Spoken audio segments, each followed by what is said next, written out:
السلام عليكم ورحمة الله وبركاته. وعليكم السلام ورحمة الله. الحمد لله كفى والصلاة والسلام على من لا نبي بعده.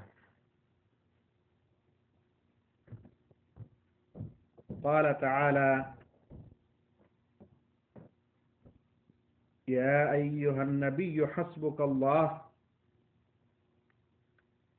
ومن اتبعك من المؤمنين.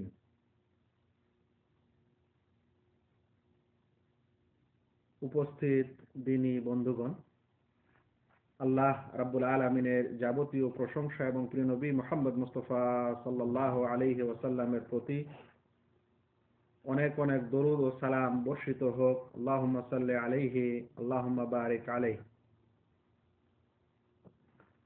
বন্ধুগণ, আজকে আমি যে বিষয়টি নিয়ে আপনাদের সামনে উপস্থিত হয়েছি সেই বিষয়টির শিরোনাম হচ্ছে সাহাবায়ে কেরাম সম্পর্কে আমাদের আকীদা বা বিশ্বাস কি হওয়া উচিত। সাহাবা কাদের বলা হয়, তাদের অবদানই বা কি আছে এবং সে সম্পর্কে আমাদের কি বিশ্বাস হওয়া দরকার, এ সম্পর্কে আজকের আলোচনা করা হবে ইনশাআল্লাহ। বিষয়টি কেন গুরুত্বপূর্ণ এবং কেন আমাদের জানা দরকার সে সম্পর্কে একটি প্রাচীন মুহাদ্দিসের একটি উক্তি আপনাদের শোনাই। প্রথম দৃষ্টিতে মানুষকে মনে হতে পারে যে এটা কি খুব গুরুত্বপূর্ণ জিনিস নাকি যে আমাদের জানতেই হবে, এরকম একটা মনে প্রশ্ন আসতে পারে। কিন্তু এই বিষয়টি কতখানি গুরুত্বপূর্ণ সে সম্পর্কে একজন মুহাদ্দিসের একটি উক্তি শোনাই, একটি বক্তব্য শোনাই। তার নাম হচ্ছে আবু যুরআ আর রাজি। তিনার মৃত্যু হয়েছে তিনি 264 হিজরিতে ইন্তেকাল করেছেন। 264 হিজরিতে ইন্তেকাল করেছেন, তার মানে আজ থেকে কত বছর পূর্বে? প্রায় 1200-1250 বছর পূর্বে একজন মুহাদ্দিস, যার থেকে ইমাম মুসলিম রাহমাতুল্লাহ আলাইহি হাদিস নিয়েছেন, মানে শিক্ষক ইমাম মুসলিম রাহমাতুল্লাহ আলাইহি, ইমাম তিরমিজি, নাসাই এবং ইবনে মাজাহ তাদের শিক্ষক। তিনার একটি উক্তি শোনাই এ বিষয়ে। তিনি বলছেন যে ইযা রাআইতার রাজুলা ইয়ানতাকিসু আহাদাম মিন আসহাবি রাসূলিল্লাহ সাল্লাল্লাহু আলাইহি ওয়াসাল্লাম, যদি আপনি কোন মানুষকে দেখেন যে সাহাবাদের খুঁত বের করছে, সাহাবাদের দোষ ত্রুটি বর্ণনা করছে, যদি এরকম কোন মানুষকে আপনি দেখেন, ফাআলাম আন্নাহু জিন্দিক, তাহলে জেনে রাখো সে হচ্ছে কাফের, সে হচ্ছে ইসলাম শত্রু, জিন্দিক। কেন? ওয়াযালিকা আন্নার রাসূল হাক্কুন, কারণ রাসূল হচ্ছেন হক, সত্য। ওয়াল কোরআন ও হাক্কুন, এবং কোরআনও হচ্ছে সত্য, নিঃসন্দেহে। ওয়ামা জাআ বিহি হাক্কুন, এবং কোরআনে যা কিছু এসেছে বা রাসূল যা কিছু নিয়ে এসেছেন সব কি হক এবং সত্য। ওয়া ইন্নামা আদ্দা ইলাইনা যালিকা কুল্লুহু আস-সাহাবা, আর এর সকল কিছুই কোরআন, সুন্নাত এবং আল্লাহ রাসূল সাল্লাল্লাহু আলাইহি ওয়াসাল্লাম যা কিছু পৃথিবীতে এনেছেন শিক্ষা স্বরূপ দিনের, এর সকল কিছু এসেছে সাহাবাদের মাধ্যমে। কার মাধ্যমে ভাই? সাহাবাদের মাধ্যমে। কারণ আল্লাহ রাসূল সাল্লাল্লাহু আলাইহি ওয়াসাল্লাম ইন্তেকাল করেছেন, তখন এই দিনের সবকিছু কে প্রচার করেছেন? সাহাবায়ে কেরাম। বলছেন তাদের মাধ্যমে এসেছে। আর যারা এদেরকে দোষারোপ করে, এদের খুঁত বের করে, হাউলাই ইউরিদুনা ইউজাররিহু শুহুদানা, এরা আমাদের সাক্ষীদের, মানে এই যে দিন প্রচারকদের, এরা আঘাত করতে চায়, এরা মন্দ বলতে চায়। লিইয়ুবতিলুল কিতাব ওয়াস সুন্নাহ, কোরআন সুন্নাতকে বাতিল করে দেওয়ার জন্য। ওয়াল জারহু বিহিম আওলা, আর ওরাই বেশি দোষারোপের হকদার, যারা এরকম করে এরা হচ্ছে জিন্দিক। কথাটির সারাংশ হলো এই যে সাহাবায়ে কেরামের মাধ্যমে এই দিন, এই ইসলাম প্রচার হয়েছে, আমরা তাদের মাধ্যমেই কোনো না কোনো রূপে হেদায়েত হয়েছি, ইসলাম গ্রহণ করেছি। যদি কোনো মানুষ এদেরকেই দোষারোপ করে, এদেরকেই মন্দ বলে, এদের সম্পর্কেই কটূক্তি করে, তাহলে যাদের মাধ্যমে দিন আসলো ওরাই যদি মন্দ হয়ে যায়, তাহলে আমরাও কি হয়ে গেলাম? আমরাও মন্দ হয়ে গেলাম। ওরা যদি অসত্যের উপর থাকে তাহলে আমরাও কি হয়ে যাব? অসত্য হয়ে যাব। এই অনুযায়ী কোরআন এবং হাদিস যেটা সত্য সেগুলোও কি হয়ে যাবে? অসত্য হয়ে যাবে। সেজন্য সাহাবা ইকরামের সম্পর্কে আমাদের জ্ঞান রাখা এবং এ সম্পর্কে আমাদের বিশ্বাস যেটা থাকা উচিত সেটা আমাদের জানতে হবে। এই কারণে বিষয়টা আমি আজকে আপনাদের সামনে উপস্থাপন করছি যে মুহররম মাস শুরু হয়ে গেছে। আর এই মুহররম মাসের 10 তারিখে আশুরা এবং মুহররমকে কেন্দ্র করে অনেক কিছু শুনবেন, অনেক কিছু বলা হবে। তার মধ্যে একটা বড় ধরনের গোলমাল হবে এই যে কিছু সাহাবীদেরকে গালি দেওয়া হবে, আর কিছুদের সম্পর্কে খুবই চোখ দিয়ে পানি ঝরানো হবে।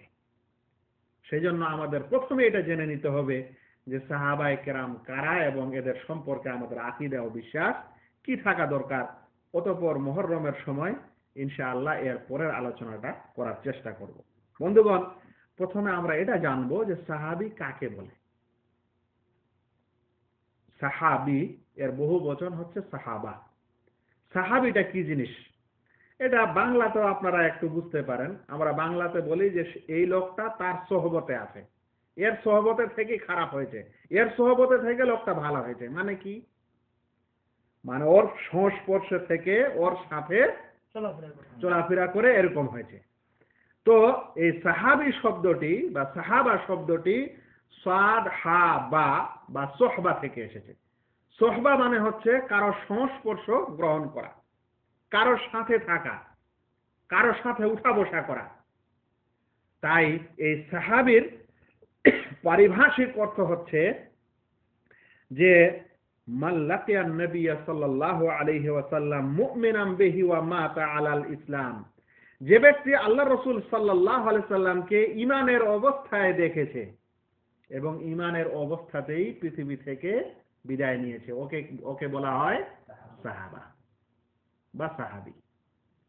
যে ব্যক্তি আল্লাহ রাসূল সাল্লাল্লাহু আলাইহি সাল্লামকে ঈমানের অবস্থায় দেখেছে, যদি ঈমান আনেনি কুফরের অবস্থায় দেখে থাকে তাহলে সে কি নয়? সাহাবী নয়। যে ব্যক্তি ঈমানের অবস্থায় দেখেছে বটে কিন্তু আবার মৃত্যুর পূর্বে মুরতাদ হয়ে গেছে, ইসলাম থেকে ফিরে গেছে, তাহলে কি হবে না? সেও সাহাবী হবে না। তাহলে সাহাবীর জন্য শর্ত হলো যে ব্যক্তি আল্লাহ রাসূল সাল্লাল্লাহু আলাইহি সাল্লামের সঙ্গে সাক্ষাৎ করেছে, সেটা অল্প সাক্ষাৎ হোক আর অনেক লম্বা সাক্ষাৎ হোক, এক মুহূর্তের জন্য হোক বা সব সময় আল্লাহ রাসূলের আশেপাশে ছিলেন এরকম হোক, তিনি হচ্ছেন সাহাবা। শর্ত হলো এই ঈমানের সহিত যেন তার মৃত্যু হয়ে থাকে। এই সংজ্ঞা আল ইসাবা ফি তামিজ সাহাবা ইবনে হাজার আসকালানির প্রথম খণ্ড 4 নম্বর পৃষ্ঠায় দেখা যেতে পারে। অনুরূপ ইবনে কাসির খণ্ড 2 পৃষ্ঠা নম্বর 491-তে দেখা যেতে পারে। এখন আমরা জানলাম যে সাহাবী কে, আর এটাও জানলাম যে সাহাবীদের গুরুত্ব কতখানি। সাহাবীদের গুরুত্ব এবং তাদের মর্যাদা এতখানি যে তারা আমাদের নবী করিম সাল্লাল্লাহু আলাইহি ওয়াসাল্লামকে স্বয়ং দেখেছেন, সাক্ষাৎ করেছেন, দেখার পর ঈমান এনেছেন। পিছনের যতগুলো কুফরি বিশ্বাস থেকে নিয়ে কুফরি যতগুলো ছিল যা কিছুই সবগুলা শেষ করে দেওয়ার পর ইসলাম গ্রহণ করেছেন। এই সাক্ষাৎটাও একটা বিরাট মর্যাদা। আজ একটু আগে আমরা একটা প্রশ্ন শুনলাম যে আমাদের দেশের অমুক অমুক লোকেরা নাকি এই আরব থেকে এসেছে। মানে আরব থেকে হওয়াটাই আমাদের দেশে মানুষ এটা কি মনে করে? মর্যাদার মনে করে। কিন্তু যদি দেখা যায় যে না, আরবের ওই জায়গার যেখানে আল্লাহ রাসূল সাল্লাল্লাহু আলাইহি সাল্লাম ছিলেন, তাহলে আর কি হলো? যদি এটা প্রমাণিত হয় যে না, ইনি আল্লাহ রাসূল সাল্লাল্লাহু আলাইহি সাল্লামকে দেখেছেন, তাহলে কেমন হবে? আল্লাহ রাসূল সাল্লাল্লাহু আলাইহি সাল্লামের সাথে সাক্ষাৎ করার তারা সৌভাগ্য লাভ করেছেন। শুধু এটা না, ইসলামের জন্য যাবতীয় শ্রম দিয়েছেন, ইসলামের জন্য যাবতীয় শ্রম দিয়েছেন তারা। আল্লাহ রাসূল সাল্লাল্লাহু আলাইহি সাল্লাম যদি আদেশ করেছেন অমুক জায়গায় যেতে হবে, অমুক জায়গায় যুদ্ধ করতে হবে, সংগ্রাম করতে হবে, তারা বাড়ি থেকে বের হয়ে গেছেন। চিন্তা করতে পারেন, একজন সাহাবী যার নাম হচ্ছে হানজালা রাদিয়াল্লাহু তাআলা আনহু, তিনি এমন এক সাহাবী যিনি নতুন বিবাহ করার পর স্ত্রীর সাথে তিনি সেই বাসর রাত্রিতে আছেন। এই সময় যখন যুদ্ধের ঘোষণা হয়েছে তখন তিনি ওই বাসর রাত্রি ছেড়ে জিহাদের জন্য আল্লাহ রাসূল সাল্লাল্লাহু আলাইহি সাল্লামের সাথে রওনা দিয়েছেন। তার উপর ফরজ গোসল ছিল, সে কারণে যখন যুদ্ধের ময়দানে তিনি শহীদ হন তখন আল্লাহ তাআলার পক্ষ থেকে ফেরেশতার মাধ্যমে তাকে গোসল দেওয়া হয়েছিল। সেই জন্য তার নাম রাখা হয়েছে হানজালা আল গাসিল। চিন্তা করতে পারেন এতখানি কুরবানি আমরা দিতে পারি। যখন জিহাদ ও যুদ্ধের প্রয়োজন হয় আল্লাহ রাসূল সাল্লাল্লাহু আলাইহি সাল্লাম বলেছিলেন তোমরা সাদকা করো, খায়রাত করো, প্রয়োজন আছে অর্থ করি। তখন সবাই যখন অর্থ নিয়ে আসে বাড়ি থেকে, হযরত আবু বকর রাদিয়াল্লাহু তাআলা আনহু বাড়িতে যা কিছু ছিলেন সবই নিয়ে এসে উপস্থিত করেছেন। হযরত উমর রাদিয়াল্লাহু তাআলা আনহু বাড়ির যা কিছু তার অর্থ শর্ত ছিল অর্ধেক নিয়ে এসে আল্লাহ রাসূল সাল্লাল্লাহু আলাইহি সাল্লামকে দিয়ে দিয়েছেন। চিন্তা করা যেতে পারে? সাহাবায়ে কেরাম এই দিনের প্রচার এবং প্রসারার্থে মদিনায় খুব কম সংখ্যক সাহাবী ছিলেন যাদের জন্ম মদিনায় এবং মদিনায় তারা মারা গেছেন। খুব কম সংখ্যক পাওয়া যাবে। সবাই নিজের দেশ ত্যাগ করে চলে গেছেন, বাইরে গিয়ে ইসলামের প্রচার প্রসার করেছেন। তার বিনিময়ে না আমরা মুসলমান হয়েছি, নাহলে তো ইসলামটা এখানেই থাকতো, আরব দেশের মধ্যে সীমিত থাকতো। সাহাবায়ে কেরাম তারা যাদের উপর যখন জুলুম ও অত্যাচার হয়েছে আল্লাহ তাআলার পক্ষ থেকে আদেশ হয়েছে যে দেশ ছেড়ে দাও, দেশ ছেড়ে সেখান থেকে মক্কা ছেড়ে মদিনায় গেছেন। তারা হলেন এই সকল লোক এবং এই মর্যাদা সম্পন্ন ব্যক্তিত্ব। তারা আল্লাহ রাসূল সাল্লাল্লাহু আলাইহি সাল্লামের কোনো কথাকে এটা জিজ্ঞাসা করতেন না যে আল্লাহ রাসূল এটা কেন করতে হবে। যেমন আমরা করে থাকি যে উটের গোশত খেলে ওযু করতে হয়, কেন করতে হবে ওযু? আমরা করি। সাহাবায়ে কেরামরা এরকম করতেন না। আল্লাহ রাসূল সাল্লাল্লাহু আলাইহি সাল্লাম বলেছেন খালাস। কি কারণ কি না তিনি ভালো জানেন। কারণ প্রত্যেক বিধানের পিছনে যদি একটা করে কারণ খুঁজতে যান তাহলে যতগুলো ইসলামের বিধান আছে আরো অতগুলো ডবল হয়ে যাবে। যেখানে আল্লাহ রাসূল সাল্লাল্লাহু আলাইহি সাল্লাম বলেছেন কারণ আলহামদুলিল্লাহ, বলেননি যেরকম বলেছেন সেরকমই। এমনও সাহাবী ছিলেন যে আল্লাহ রাসূল সাল্লাল্লাহু আলাইহি সাল্লামের ওই সকল কাজও করতেন যেটাতে আসলে নেকি নেই, কিন্তু শুধু আল্লাহ রাসূল সাল্লাল্লাহু আলাইহি সাল্লামকে ভালোবাসেন বলে ওইরকমই করতেন। ইবনে উমর রাদিয়াল্লাহু তাআলা আনহু একদিন সফরে যাচ্ছেন, অনেকগুলো সাহাবী, যেতে যেতে রাস্তায় তিনি তার উটকে দাঁড় করার পর সেখানে পেচ্ছাপ করলেন। হঠাৎ এই কারণে সাহাবায়ে কেরাম জিজ্ঞাসা করলেন এরকম কেন করলেন? বলেন আমার নবী সাল্লাল্লাহু আলাইহি সাল্লাম এই রাস্তা দিয়ে গেছিলেন আর এখানে পেচ্ছাপ করেছিলেন, তাই করছে। চিন্তা করতে পারেন? তাদের এরকম অনুসরণ এবং এরকম অবদানের কারণে আমাদেরকে সাহাবাদেরকে চিনতে শিখতে হবে এবং সাহাবাদের সম্পর্কে আমাদের কি আকীদা হওয়া চাই, আমাদের কি বিশ্বাস হওয়া চাই সে সম্পর্কে আমাদের সম্যক জ্ঞান হওয়া চাই। এ সম্পর্কে আমি আপনাদেরকে সংক্ষিপ্ত আকারে কয়েকটি পয়েন্ট আপনাদেরকে উল্লেখ করব। সাহাবাদের সম্পর্কে প্রথম যেটা বিশ্বাস আমাদের হতে হবে বা আহলুস সুন্নাহ ওয়াল জামাআহ হিসাবে আমাদের যেটা প্রথম বিশ্বাস হতে হবে, আমাদের থাকবে, আমরা বিশ্বাস করি, সেটা হলো যে তারা হচ্ছেন আম্বিয়ায়ে কেরাম আলাইহিমুস সালামের পর সবচেয়ে মর্যাদাবান ব্যক্তিত্ব। পৃথিবীতে সবচাইতে মর্যাদাবান ব্যক্তিত্ব কারা? নবীদের পর এবং রাসূলদের পর সাহাবায়ে কেরাম রাদিয়াল্লাহু আনহু। কেন? কিছু জিনিস আমি একটু বললাম, এবার একটা দলিল শুনেন। আল্লাহ রাব্বুল আলামিন কোরআনে বলছেন ইয়া আইয়ুহান নাবিয়্যু হাসবুকাল্লাহু ওয়া মান ইত্তাবা'আকা মিনাল মুমিনিন।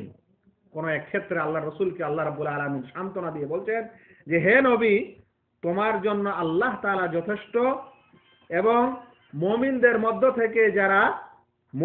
মধ্য থেকে যারা তোমার অনুসরণ করেছে আল্লাহ এবং তারা তোমার জন্য কি যথেষ্ট। তাহলে আল্লাহ রাব্বুল আলামিন তাদেরকে নবীর জন্য কি বলছেন? যথেষ্ট বলছেন। তাহলে ওরা ভালো না খারাপ? তারা ভালো না খারাপ যে বলছেন ওরাই যথেষ্ট তোমার জন্য? ওরা অবশ্যই ভালো, এটা সার্টিফাই। সে কারণে বলছেন যথেষ্ট তোমার জন্য আল্লাহ রাব্বুল আলামিন এবং তোমার উপর যারা ঈমান এনেছে মুমিনদের মধ্য থেকে অনুসরণ করেছে তারাই তোমার জন্য যথেষ্ট। সাহাবায়ে কেরাম সেই সকল লোক যাদের সম্পর্কে প্রিয় নবী মুহাম্মদ মুস্তাফা সাল্লাল্লাহু আলাইহি সাল্লাম বলছেন, বুখারী এবং মুসলিমের হাদিস, লা তাসুব্বু আসহাবি ফাওয়াল্লাযী নাফসি বিয়াদিহি লাউ আন্না আহাদাকুম আনফাকা মিসলা উহুদিন যাহাবা মা বালাগা মুদ্দা আহাদিহিম ওয়ালা নাসিফা। আমার সাহাবীদেরকে গালি দিও না। আল্লাহ রাসূল সাল্লাল্লাহু আলাইহি ওয়াসাল্লাম বলছেন, আমার সাথীদেরকে কি করো না, গালি দিও না। আল্লাহর কসম, তোমাদের মধ্যে কেউ যদি উহুদ পাহাড় বরাবর স্বর্ণ খরচ করে, উহুদ পাহাড় দেখেছেন না ভাই মদিনায়? বাস থেকে গেলে দূর থেকেই নজর আসে উহুদ পাহাড়, বড় পাহাড় মদিনার। বলছেন আল্লাহ রাসূল সাল্লাল্লাহু আলাইহি ওয়াসাল্লাম যে তোমাদের মধ্যে কেউ যদি উহুদ পাহাড় বরাবর স্বর্ণ খরচ করে দেয়, তাহলে আমার সাহাবী এক অঞ্জলি, এই 2 হাত ভরে যা খরচ করেছে, কিংবা এক অঞ্জলির অর্ধেক যা খরচ করেছে আল্লাহর রাস্তায়, এর সমতুল্য হতে পারে না। আমরা যদি উহুদ পাহাড় সমান স্বর্ণ খরচ করি, আর তারা আল্লাহর রাস্তায় এতটুকু যে খরচ করেছেন কিংবা এতটুকু, এর বরাবরও আমরা হতে পারি না। এটা কে বলেন? আল্লাহ রাসূল সাল্লাল্লাহু আলাইহি ওয়াসাল্লাম। গবেষকগণ উহুদ পাহাড়ের ওজন কত হতে পারে সেটাও চিন্তা ভাবনা করেছেন। উহুদ পাহাড় কত টনের হতে পারে এটাও চিন্তা ভাবনা করেছেন। সেখানে তো কেজি মূলা বললে হবে না, টন মূলা বলতে হবে। 1 টন মানে 100 কুইন্টাল। তো উহুদ পাহাড় কতখানি ওজন হতে পারে, সম্ভাব্য ওজন, সেটা বলেছেন 45,000 মিলিয়ন টন। 45,000 কি মিলিয়ন টন। চিন্তা ভাবনা করতে পারেন, 100 কুইন্টালে 1 টন, আর 10 লক্ষ টনে 1 মিলিয়ন। তো বলছেন যে 45,000 মিলিয়ন টন স্বর্ণ নাই এতগুলা দুনিয়াতে। আর এতগুলা যদি কোনো মানুষের কাছে চলেও আসে, খরচ করে দেয়, তাহলে আল্লাহ রাসূল সাল্লাল্লাহু আলাইহি ওয়াসাল্লামের সাহাবীদের এতটুকুর পরিমাণেরও হতে পারা যাবে না। তাহলে তারা নবী এবং আম্বিয়া ও রাসূল সাল্লাল্লাহু আলাইহি ওয়াসাল্লামের পর সবচাইতে কি মর্যাদাবান ব্যক্তিত্ব। আল্লাহর ওহী এসেছে তাদের উপস্থিতির সময়, কারো সার্টিফাই এসেছে, কারো সমস্যা হয়েছে, আল্লাহর পক্ষ থেকে সমাধান এসেছে। হযরত আয়েশা রাদিয়াল্লাহু তাআলা আনহাকে কিছু মুনাফিক অপবাদ দিয়েছিল, আল্লাহর পক্ষ থেকে ওহী এসে সার্টিফাই। একজন মহিলা আর একজন পুরুষের মধ্যে সমস্যা হয়েছে, বৈবাহিক সমস্যা, কথাবার্তার সমস্যা, আল্লাহর পক্ষ থেকে ওহী এসেছে, সমাধান হয়েছে। আল্লাহ রাসূল সাল্লাল্লাহু আলাইহি সাল্লামের স্ত্রীগণ এবং আল্লাহ রাসূলের মাঝে সমস্যা হয়েছে, আল্লাহর পক্ষ থেকে সমাধান এসেছে। এ সকল সৌভাগ্যবান ব্যক্তিত্ব দুনিয়ার সবচাইতে মর্যাদাবান ব্যক্তিত্ব, যারা নবী এবং রাসূলদের পর সবচাইতে ব্যক্তিত্বের দিক দিয়ে এবং সম্মানের দিক দিয়ে সবচাইতে উত্তম এবং মর্যাদাবান। বন্ধুগণ, দ্বিতীয় সাহাবাদের সম্পর্কে যে বিশ্বাস আমাদের আহলুস সুন্নাহ ওয়াল জামাতের এবং আমাদের হবে, সেটা হচ্ছে প্রত্যেক সাহাবী হচ্ছেন সৎ এবং মুত্তাকি। প্রত্যেক সাহাবী কি সৎ, মুত্তাকি, ওরা অসৎ কেউ না। হ্যাঁ, এর কথা এটা নয় যে তারা মানে গুনাহগার না, এরকম না। তাদের মধ্যে গুনাহ হওয়ার সম্ভাবনা আছে বা ছিল, এবং যদি তাদের মধ্যে কারো গুনাহ খাতা হয়ে থাকে, তাহলে ওদের বিশেষ মর্যাদা এবং বিশেষ আমল আর বিশেষ কিছুর কারণে আল্লাহ রাব্বুল আলামিন সেগুলো ক্ষমা করে দিয়েছেন। সাহাবায়ে কেরাম প্রত্যেককে সৎ, এই সৎ বা আদল, যার আরবি শব্দ হচ্ছে আদল, উদুল, তারা সকলে, এই কথাটির অর্থ কি? উদুল বা আদল হচ্ছে একটা মানুষের অন্তরের একটা স্বভাব, সুস্বভাব, যেটা মানুষকে সব সময় তাকওয়ার দিকে ধাবিত করে। পরহেজগার হয়ে থাকার জন্য মানুষকে স্বভাবগতভাবে তাদেরকে কি করে, এমন একটা স্বভাব, যেই সুন্দর স্বভাবটা তাকে সব সময় মুত্তাকি হওয়ার, পরহেজগার হওয়ায় সহযোগিতা করে। এমনকি এমন পরহেজগারি ও মুত্তাকি যেগুলা সমাজের কারণে, সমাজে যেগুলো ইসলামের দৃষ্টিতে যেগুলো খারাপ নয় কিন্তু সমাজে একটু খারাপ, সেগুলো তারা বর্জন করে। একে বলা হয় আদল। উদাহরণস্বরূপ, এই শার্ট প্যান্ট পরা কি ইসলাম নিষেধ করেছে? করেনি, ঠিক আছে। কিন্তু যিনি মুত্তাকি এবং পরহেজগার মানুষ হবেন, তিনি এরকম তার স্বভাব হবে যে তিনি বলবেন যে না, এখানে যদিও এটা ইসলাম নিষেধ করেনি, কিন্তু এটা ভালো আলেম ওলামার পোশাক নয় বলে আমি এটা পরব না। একে বলা হয় মুরুওয়াত। মানে ইসলাম নিষেধ করেনি, কিন্তু তা সত্ত্বেও সে সেই জিনিসটাকে বর্জন করেছে এই কারণে যে সেটা ভালো মানুষের পোশাক, আলেম ওলামার পোশাক নয়, সে কারণে সেটা সে বর্জন করছে। একে বলা হয় মুরুওয়াত। তো সাহাবায়ে কেরাম সকলেই সৎ, সকলেই মুত্তাকি এবং সকলেই এমন ব্যক্তিত্ব যারা এরকম মুরুওয়াতের বিপরীত কোনো কাজ করেননি। তারা সকলে সৎ। এ বিষয়ে কি দলিল? আল্লাহ রাব্বুল আলামিন কোরআনে বলছেন, ওয়া কাযালিকা জাআলনাকুম উম্মাতান ওয়াসাতা লিতাকুনু শুহাদা আলান নাস ওয়া ইয়াকুনুর রাসূলু আলাইকুম শাহীদা। আল্লাহ তাআলা বলছেন যে এইভাবে তোমাদেরকে মধ্যপন্থী উম্মত করলাম যেন তোমরা লোকদের উপর সাক্ষীদাতা হও, কিয়ামতের দিনে সাক্ষীদাতা হও, আর রাসূলও তোমাদের উপর সাক্ষীদাতা হয়। তাহলে যেই সকল লোকেরা কিয়ামতের দিনে সাক্ষীদাতা হবেন, যাদের সাক্ষী আল্লাহ রাব্বুল আলামিন গ্রহণ করবেন, ওরা সৎ হবেন না অসৎ হবেন? ওরা অবশ্যই সৎ। সে কারণে এই কথা আল্লাহ রাব্বুল আলামিন কোরআনে বলেছেন।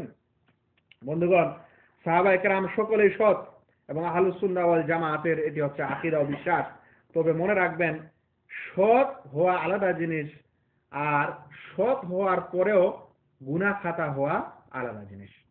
সৎ মানে তারা মাসুম, কোন রকম গুনাহ নেই এরকম না।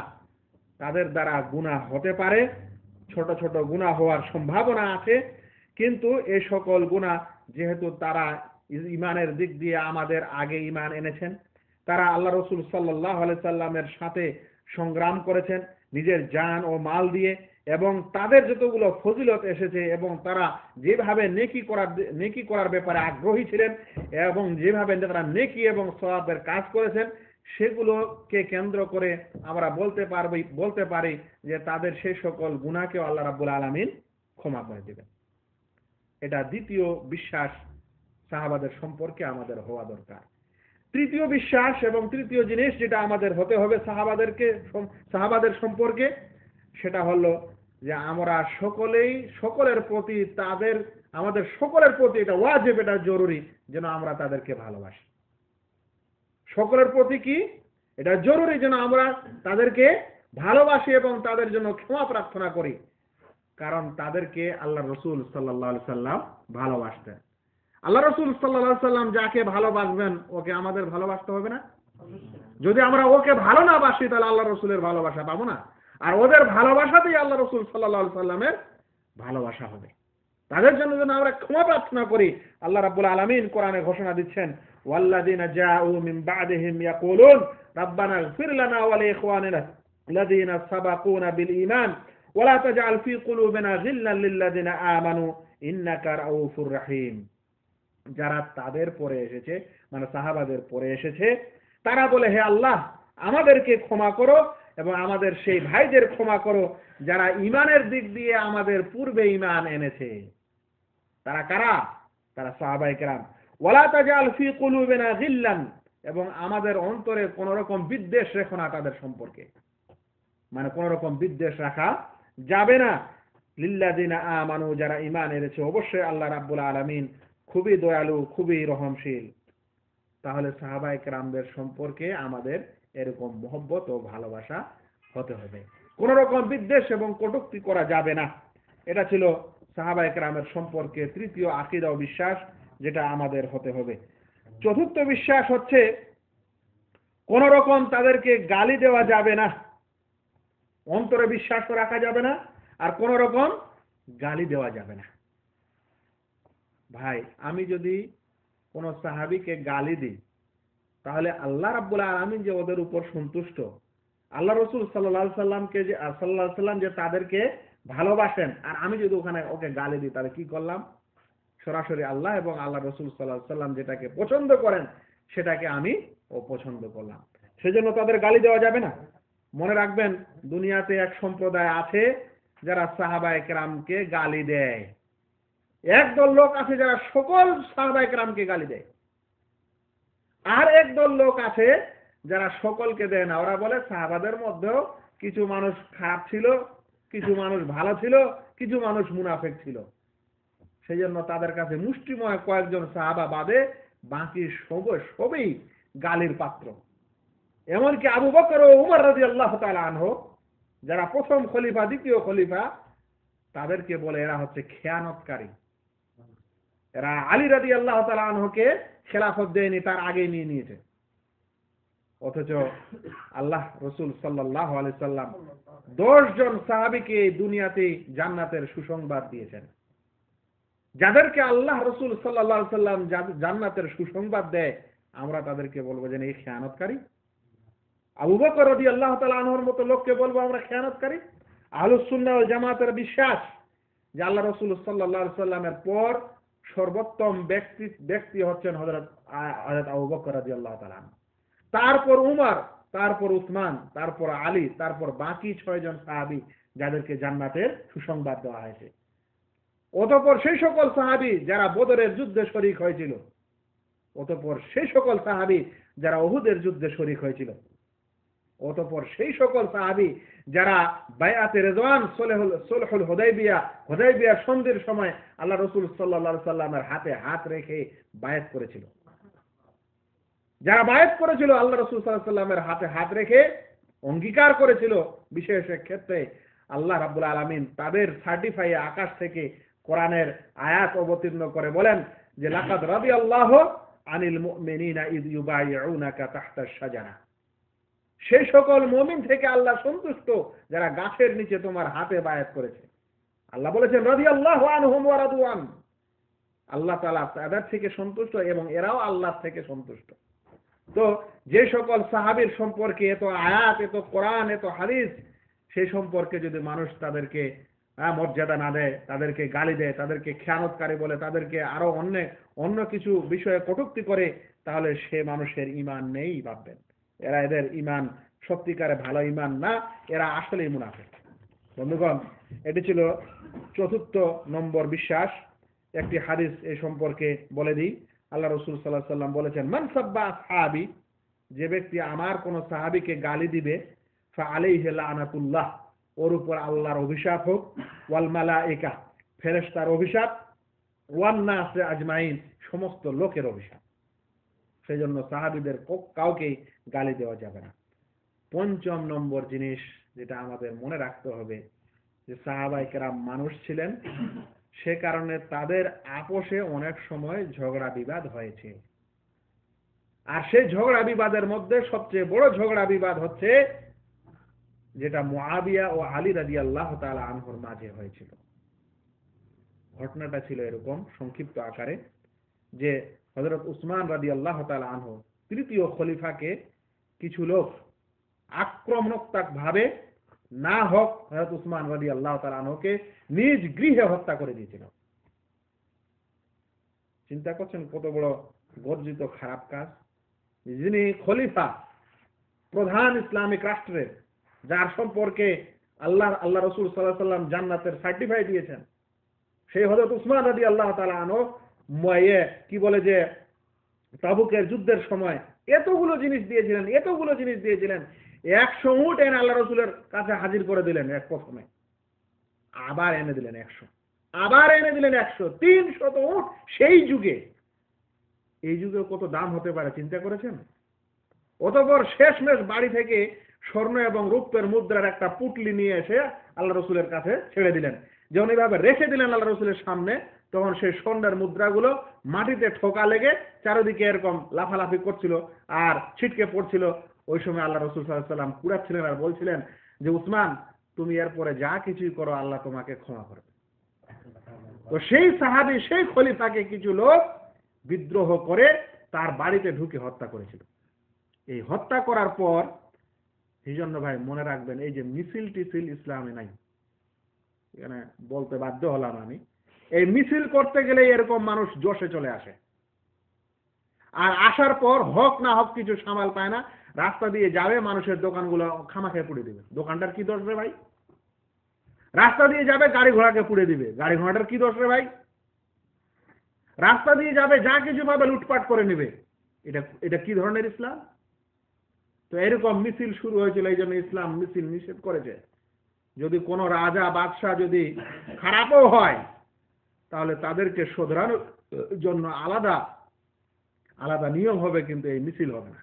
যাই হোক, এরকম করার পর হযরত উসমান রাদিয়াল্লাহু তাআলা আনহুকে যখন হত্যা করা হলো, তারপর হযরত আলী রাদিয়াল্লাহু তাআলা আনহু খলিফা হলেন, তখন এক দল লোক বলতে শুরু করলো আলী রাদিয়াল্লাহু তাআলা আনহুকে, নতুন খলিফাকে, যে আগে যারা উসমান রাদিয়াল্লাহু তাআলা আনহুকে হত্যা করেছে আগে তাদের বদলা নেন, তারপরে অন্য কিছু করবে।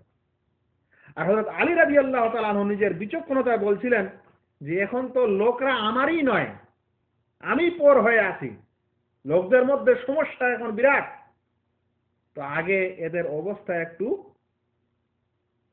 হয়ে যাক, নরমাল হয়ে যাক, তারপরে বদলা নিব। বুঝতে পারছেন সমস্যা কি ছিল? একদল বলছে এত বড় একটা খারাপ কাজ করে দেয়, সেই জন্য আগে ওদের 12টা বাজানো হোক, সোজা কথায়। আর হযরত আলী তিনি ছিলেন বিচক্ষণ পণ্ডিত, বলছেন না এখন অবস্থা খুব খারাপ, তাই মানুষের মধ্যে একটু কি আসুক, সংযমতা আসুক, একটু মানুষের মধ্যে শান্তি বিরাজ করুক, তারপরে ধীরে ধীরে কি করা হবে, তাদের বদলা নেওয়া হবে। এটা খুব ভালো মত ছিল, যারা দেশ পরিচালনা করেন তারা এটা জানেন। যখন কোনো বিষয়ে ঝগড়াঝাঁটি হবে, মানুষের মধ্যে উত্তেক্ত জনতা হবে, সেই সময় কি করা যায় না, শাস্তি দেওয়া উচিত নয়, ধীরে ধীরে সেই বুদ্ধির সাথে কাজটা করা দরকার। এটা হয়তো আলী চাচ্ছিলেন। এই নিয়ে দুই দলের মধ্যে গন্ডগোল হয়ে যায়, আবার লড়াই শুরু হয়ে যায়। সাহাবায়ে কেরাম এবং তাবেঈন কেরামের মধ্যে অনেকগুলো সাহাবী এবং তাবেঈ, কয়েক হাজার সাহাবী এবং তাবেঈ এই যুদ্ধে শহীদ হয়েছে। এখন কথা হলো যে এই যে একটা ঝগড়াঝাঁটি বাঁধলো, সে কারণে অনেক লোক সাহাবায়ে কেরামকে দোষারোপ করেন এবং এই জিনিসগুলোকে খুঁটে খুঁটে বর্ণনা করেন। কেউ বলেন আলী হক ছিল, কেউ বলে না মুআবিয়া হক ছিল। ভাই একজনকে হক বলে আরেকজন বাতিল হবে, তাই তো? আর সাহাবায়ে কেরাম সকলেই সৎ, সকলেই হক, কিভাবে আমরা এই কথা বলতে পারি? সেই জন্য আহলুস সুন্নাহ ওয়াল জামাতের আকীদা ও বিশ্বাস হচ্ছে যে সাহাবাদের মধ্যে যা কিছু ঘটেছে সেটা মনে রাখতে হবে যেন সেই বিষয়ে আমরা এক অপরকে হক না হক এবং সৎ অসৎ আর এক অপরের জন্য আমরা কোন রকম তানকিদ এবং কোন রকম যেন আমরা পর্যালোচনা আর সমালোচনা না করি, যেন চুপ থাকি। যা হয়েছে হয়েছে, যা ঘটেছে ঘটেছে। একটি এই বিষয়ে উমর বিন আব্দুল আজিজ, তাকে পঞ্চম খলিফা বলা হয়, বনু উমাইয়া পিরিয়ডের একজন বাদশাহ, যার নাম হলো উমর বিন আব্দুল আজিজ। তাকে এই সমস্যাগুলোর সম্পর্কে একদিন জিজ্ঞাসা করা হলো, তখন তিনি উত্তর দিলেন, দিমাউন লাম আজমিস ফিহা ইয়াদি, এমন রক্তপাত যেখানে আমার হাত ঢুকেনি, মানে এমন রক্তক্ষয়ের সময় যেখানে আমার হাতে কোনো রক্ত লাগেনি, আজমিস ফিহা লিসানি, সেই রক্তে আমি কি আমার জিহ্বা ঢোকাবো? একটা গুরুত্বপূর্ণ কথা, যে যেখানে আমার কোনো অবদান নেই, যে বিষয়ে আমি আমার কোনোই মানে না এই পার্টি না ওই পার্টি না কোনো ইসলামের খিদমত না কিছু না, ওই সময় আমি উপস্থিত, তো ওই সময় যখন আমি জিহাদ যুদ্ধে ছিলাম না, এখন কেন আমি নিজের ভাষা খারাপ করব আর নিজের মন্তব্য দ্বারা এই সকল জিনিসকে গোলমালে ফেলবো? আমি চুপ থাকবো। ইবনে তাইমিয়া রাহমাতুল্লাহ আলাইহি বলেছেন যে তারা এমন উম্মত ছিলেন যে তারা যা কিছু করেছেন চলে গেছেন, তারা কি করেছেন না করেছেন ওই সম্পর্কে কি আমাদেরকে জিজ্ঞাসা করা হবে? আল্লাহকে আমাদেরকে বলবেন যে ওরা কি করেছিল, কে হক ছিল না ছিল? তাহলে আমরা কেন এগুলো বলতে যাই, কেন এগুলো করতে যাই? আহলুস সুন্নাহ ওয়াল জামাতের অপোজিটে যে সকল দল আছে, যাদেরকে শিয়া এবং রাফেজি বলা হয়, তারাই এগুলা বের করে বারবার। কেন? কারণ তাদের ওইটাই প্রথম গোলমাল বলে বিশ্বাস যে আবু বকর এবং উমর হযরত আলীর থেকে খেলাফত কেড়ে নিয়েছিল, খেয়ানত করেছিল। সে কারণে তারা হযরত আলী রাদিয়াল্লাহু তাআলা আনহুর পক্ষে যতগুলো কথা বলতে হয় তারা বলে, আর হযরত আলী রাদিয়াল্লাহু তাআলা আনহুর বিপক্ষে যত রকম বানোয়াট কথা বলতে হয় তারা বলে। এরা ইতিহাসকে নোংরা করে দিয়েছে। কারবালার ঘটনাকে কেন্দ্র করে আল্লাহ রাসূল সাল্লাল্লাহু আলাইহি ওয়াসাল্লামের বংশধরের প্রতি মহব্বত ও ভালোবাসার দাবি দেখিয়ে ইতিহাসকে একেবারে গোলমাল করে রেখে দিয়েছে। মনে হচ্ছে সমস্ত সাহাবায়ে কেরামই মুনাফিক ছিলেন, মনে হচ্ছে সমস্ত সাহাবায়ে কেরামের মধ্যে এমন আচরণ ছিল যেগুলো মনে হচ্ছে খুবই খারাপ। তারা এই সকল ইতিহাসে বর্ণনা করেছে। আর আমরাও যদি সেগুলা বলতে যাই তাহলে কি হবে?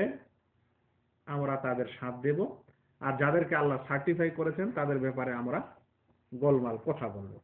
আমাদের আহলুস সুন্নাহ ওয়াল জামাতের মধ্যে কিছু লোক আছে যারা এরকম শিয়াদের মত থেকে ইফেক্টেড, তাদের প্রভাবে প্রভাবিত। দেশের একটা ইসলামী দল, নাম না নিয়ে বলছি, তারা এ সকল কার্যকলাপকে ভালো মনে করে, তাদের বই পুস্তককে ভালো মনে করে।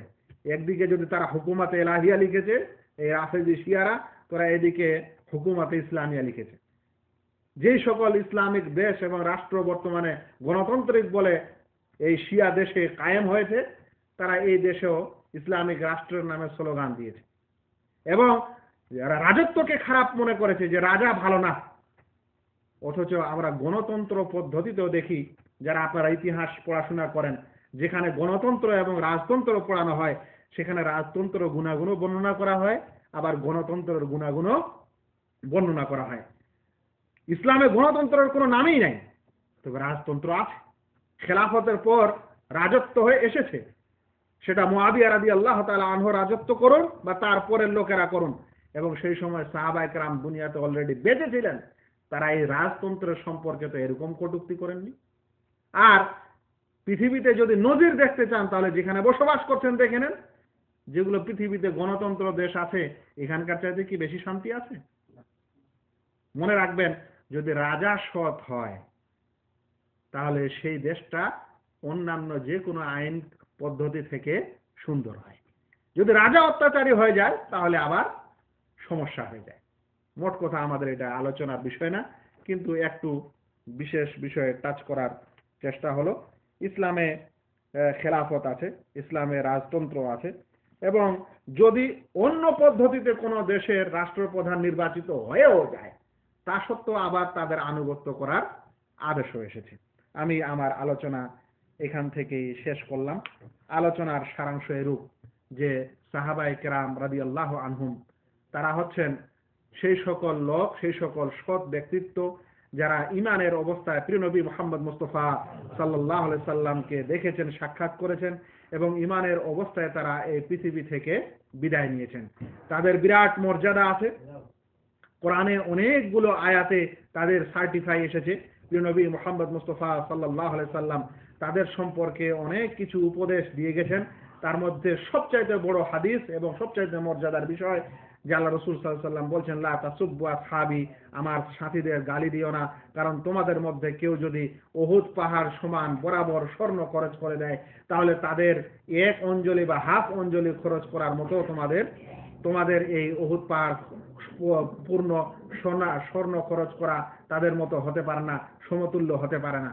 সেই কারণে সাহাবায়ে কেরাম সকলে অদূর, সকলেই সৎ, এবং আমাদের আকীদা এবং বিশ্বাস তাদের সম্পর্কে সুন্দর হবে, ভালো হবে। তাদেরকে তাদের মর্যাদার নজরে আমরা দেখব, তাদেরকে আমরা ভালোবাসবো, এবং শুধু মর্যাদা ও ভালোবাসা মুখে বললে হবে না। যেমন সাহাবায়ে কেরামের আচরণ ছিল, যেমন সাহাবায়ে কেরাম আল্লাহ রাসূল সাল্লাল্লাহু আলাইহি সাল্লামের বিধানকে অর্থাৎ হাদিসকে, সুন্নতকে অনুসরণ করেছেন, ঠিক সেরূপ যদি আমরা চলতে পারি, তাহলে সেটাই হবে আসল মহব্বত ও ভালোবাসা প্রকাশকারী। তারাই হচ্ছেন সালাফে সালেহিন। আমাদেরকে তাদের বিষয়ে এরকম সুন্দর আকীদা, যেটা আহলুস সুন্নাহ ওয়াল জামাতের, সেটা আমাদের অবশ্যই রাখতে হবে। আর মনে রাখতে হবে, যারা সাহাবায়ে কেরামকে মন্দ বলে, নাউযুবিল্লাহ, কত মন্দ বলে, আবু বকর ওমর রাদিয়াল্লাহু তাআলা আনহুকে তো খেলাফতের ব্যাপারে খেয়ানতকারী বলেছে। প্রিয় নবী মুহাম্মদ মুস্তাফা সাল্লাল্লাহু আলাইহি সাল্লামের স্ত্রীদেরকেও নোংরা বলেছে। আয়েশা রাদিয়াল্লাহু তাআলা আনহাকে অনেক ধরনের কটূক্তি করেছে এবং অনেক এরকম তহমত লাগিয়েছে, যেটা মানে শুনলে মানুষের লোম পশম গর্জে উঠে খাড়া হয়ে যায়। আয়েশা রাদিয়াল্লাহু তাআলা আনহাকে যদি কোনো মানুষ বলে যে অপবিত্রা ছিল, যদি কোনো মানুষ বলে যে ব্যভিচারিণী ছিল, আল্লাহ রাসূল সাল্লাল্লাহু আলাইহি সাল্লাম যাকে স্ত্রী হিসাবে গ্রহণ করেছেন, যার প্রশংসা করেছেন, আর তিনি ব্যভিচারিণী, নাউযুবিল্লাহ।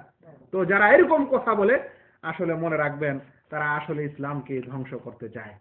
আবু যুরা আর রাজি রাহমাতুল্লাহ আলাইহি তিনি বলেছিলেন যে যদি কোনো মানুষকে দেখো, ইদা রাআইতার রাজুলা ইয়ান্তাকিসু আহাদাম মিন আসহাবে রাসূলিল্লাহ সাল্লাল্লাহু আলাইহি সাল্লাম, যদি কোনো ব্যক্তিকে দেখো যে আল্লাহ রাসূল সাল্লাল্লাহু আলাইহি সাল্লামের সাহাবীদের কোনো এক সাহাবী সম্পর্কে সে খুঁত বের করছে বা তার সম্পর্কে কটূক্তি বলছে বা দোষারোপ করছে, তাহলে জেনে রাখো সে হচ্ছে জিন্দিক, সে ইসলাম শত্রু। সেই কারণে ভাই, আমরা এরকম কার্যকলাপ করতে পারি না এবং আমাদের এরকম কার্যকলাপ থেকে দূরে থাকা দরকার। যারা এরকম করে তাদের থেকেও সতর্ক থাকা দরকার, কারণ এরা ভালো মানুষ না। যদিও তাদের বাহ্যিক দৃষ্টিটা মনে হবে যে ইসলামের লেবাস পোশাকে আছে। আল্লাহ যেন আমাদেরকে সাহাবাদের সম্পর্কে সঠিক বিশ্বাস স্থাপন করার তৌফিক দান করেন, তাদেরকে ভালোবাসার এবং তাদের অনুসরণে কোরআন সুন্নাহ বুঝা এবং সেই অনুযায়ী জীবন যাপন করার তৌফিক দান করেন। আমিন। ওয়া মা আলাইনা ইল্লাল বালাগ। আসসালামু আলাইকুম ওয়া রাহমাতুল্লাহি ওয়া বারাকাতুহু।